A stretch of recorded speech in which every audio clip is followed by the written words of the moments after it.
Šta znaš o tome kako se gradi složena kamata čitanjem i zašto bogati znanje nazivaju najboljom investicijom? Kada su Warrena Buffetta pitali jednom šta je ključ njegovog uspeha, on im je rekao da čita 500 stranica svakog dana. Znanje se pohranjuje čitanjem. Rekao si složena kamata na početku, kakve ona veze ima sa čitanjem?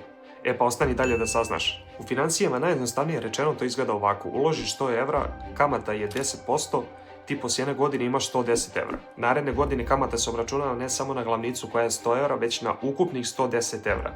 Što znači da dobijaš 121 evro sljedeće godine i tako dalje. Dakle, nije linearan rast, već eksponencijalan. Pa dobro, ali kakve to veze ima sa čitanjem? Najbolje tek sledi. Složena kamata čitanjem je moćna metafora za način na koji znanje raste i akumulira se kroz vreme, baš kao i novac koji je objašnjen kroz primjer. I svaka nova ideja koju danas pročitaš i naučiš povezuje se s onim što već znaš.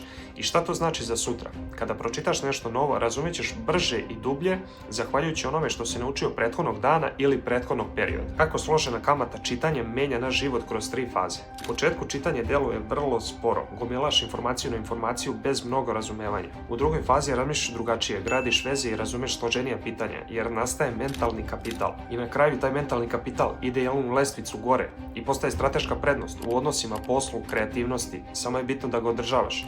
I što je najvažnije, živi život sa višom svešću. Manje ti promiče suština šta god da posmatraš i više vidiš mogućnosti oko sebe.